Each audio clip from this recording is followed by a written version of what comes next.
Guys, this is Liliette Gomez here at aspiring-np.com. Just wanted to bring you a template of my resume and what it looks like, and a few tips of how to improve or the way I think a resume should be broken down. I've never had an issue with a resume before. All my jobs, usually I've gotten them, the jobs that I've wanted, I've gotten them without any problems. And so I think it's a pretty effective resume. I've used it from my undergrad, and I currently use it as an NP. I will be including below this video the link to the download of the template in case you want to use it for your own purposes. All right, so I have deleted my address, and you can put your own and kind of put it, but you know what it looks like. It should look like first letter is capitalized kind of thing, and then your address, city, state, telephone number, and email should follow in the same way. Most people, when it comes to resumes, say that you should be concise and that you should only have a few pages, maybe two. Honestly, I don't mind having 4 pages on my resume or 3.5. So I'm just gonna go section by section and kind of tell you a little bit about what I think about them. The first thing that you should have is an objective. Whoever reads your resume needs to make a decision right away of who you are and what you're looking to get out of this time that they're reading your resume. So what you're seeking, if you're applying for a position of family nurse practitioner at whatever company or in a specific department, or are you looking to get a residence position inside a fellowship or inside a residence of NP, whatever. Yeah, are you looking to get inside an NP school? So whatever the case, it needs to appear on your objective, and it needs to be concise and only like a couple sentences or a sentence and a half. Your education should follow. They should know where you're graduating, or if you have not yet graduated, you need to put the time that you started, maybe August 2010 dash present, or estimated graduating, estimated like EST that graduated time May 20 whatever, so kind of so they can have an idea when you're trying and the specialty that you're currently doing. So you should do this in order. I have gone to a lot more schools than this. I completed my undergraduate in about 4 different schools between all the classes I took and community colleges that I attended for summer classes and all. They're not all listed. If anybody wants to see them, they're in my official transcripts of each school. But these are the schools that you have actually obtained a degree from. So the graduated schools that have, if you have an associate degree, like this was my associate, my bachelor's, and a master's degree. Or if you're doing postmasters or programs or other doctorate programs, you can do them as well. But yeah, so not all the schools that you have attended, only the schools that actually you've graduated or have a degree from. And then the next thing that I put down is the employment experience, which talks about where I am right now, where I'm working.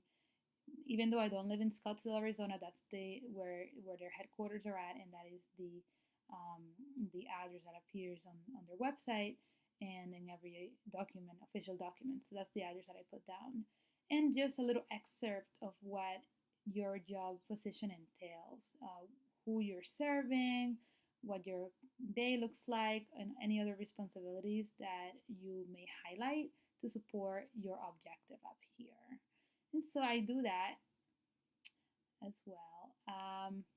Actually, as a student, I had employment dash clinical experience, and I would put my clinical orientation as experience as well, and I would let them know who I oriented with, the name of the person, and what I was doing at that particular site. So I did combine them until, whenever I graduated, got my first job and had enough experience here that I didn't have to. So right now I've had 3 jobs as a nurse practitioner and currently holding the last one for the last 2 years or so. And so that's pretty good. I don't need to put my previous clinical experience as I'm running out of space. All right, so any other experience, I do want to let them know that I'm pretty broad and that I have other experiences as a registered nurse. So other experience, I've listed all my registered nurse experience. I may take this out depending on the job that I'm applying for. But a lot of these were relevant. Like I did work for hospice at some point. I worked for school nursing. I did a field trip for a week in Washington, D.C. I did a full year of high school nursing. So as I was applying for a school-based health center up here, you can see how those experiences, even though they were registered nursing experience, were relevant and brought a lot of skills that I was end up using for that job. And so when I applied for Matrix and for EMSI, which dealt with health assessments of common chronic illnesses towards the elderly patients, I definitely put down the nursing service and hospice and American Care, where I worked for 2 years as well, AmeriCare, where I mostly dealt with elderly population. So, depending where you're applying, you may choose to leave out or take out some things if you don't think they're relevant, but I choose to leave mine out because I want them to know that I pretty much tried a lot of different areas. I didn't just pick one and knock it out of it. I didn't really know which one I liked best at the time, and so I kind of tried out everything I could think of, including oncology nursing here for a bit, camp nursing, and the list goes on. All right, next I go through licensure. So I do hold licenses in a couple states, which may be expiring soon, but I don't need to list that. Right now, at this point, I was just applying in New York State. I am just, I am applying in New York State and I'm living and residing in New York State, and so only the New York license is what's relevant here. All right, affiliations. I am a board certified family nurse practitioner through ANCC. So that is something that if you're currently certified or if you have any specialties or anything like that, you should probably list here. Presentations. This is something that I hope will increase as time goes on because I really like to get into public speaking a little bit more. But if you've given any public presentations or have presented in any topics in front of providers or group of clinicians, I think that this kind of shows and features any skill of leadership that you may have. So I did have a few. It was a couple of years ago. I haven't done much since I had the baby and moved. But definitely, if you have done any kind of presentation in front of anybody, this is important to list because it really features you and helps stands you out as a leader. All right, volunteer experience is really important to me as well. I want people to know that I am not just a nurse practitioner, I am not just a registered nurse, and I care about giving back to different communities in different ways. So when I lived in Maine and I was pastor's wife in Thomaston, Maine, Camden and Bath, we had a group, youth group in Thomaston, Maine that we assisted and coordinated activities and tried to cater to bi-weekly. Also, as part of my regular job, but as a volunteer after school, I used to also have another youth advisory board at the high school and middle school that I worked at, where we would, talk about anything they wanted to improve around the school, legislative stuff that they wanted to get involved in, and kind of support them in whatever advocacy meetings and things they wanted to talk about. All right, and so it kind of goes down of all of my volunteering experience. I do have volunteer experience in quality improvement meetings, talking about things to improve and how things were done, and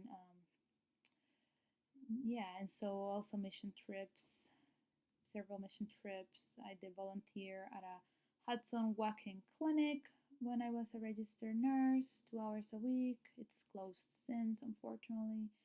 And so a lot, this is pretty big, but yours may not be so big, but I do suggest that if you've given your time to anything, and I mean like animal shelters, I mean like, community garden, weeding out stuff, or, have picked up extra shift and have donated them for whatever cause, I think you should put them down because it does help to stand you out as a well-rounded individual. All right, and so lastly, I have all the languages I speak. I speak a couple. Spanish is my first language, but English is the most relevant one, so it goes first. Portuguese, I am able to read and understand it and speak it fluently. I am not so great at writing it, so I just didn't put that there. I don't put my references on this page. Honestly, a lot of the time I have to provide it in a separate page, but I don't like to put it on this page because it's constantly changing. It may depend on the particular job that you're applying for, and so I do keep a set of references in a separate document that I may attach when I email my resume to people. Um, Pretty much the same things that you see here are the same things that are on LinkedIn, on my LinkedIn profile. I actually just copy pasted most of these things. But some people just like to have it in one document so they can just kind of read through it. But after everybody reads through these 3.5 pages, they kind of get a very good idea of who I am as a person, the things that are important to me, where I've worked, what my experiences and my skills are, and what I may bring and might contribute to their position. So I think it's really important for somebody to make that decision, which is why whenever I do go to an interview, usually either I get offered a job or if they're not interested, they can glean from my resume that I'm not a good candidate, so you won't waste your time going to an interview. So this is just to kind of help you by the time that you do go to an interview. That is just a formality, that they really do have a better idea of who you are. They just want to know your personality a little bit more. Alrighty, that's it for today. Hope you like it, and remember you can download the template on the link that I'll provide below this video. Thanks, and have a nice rest of your day.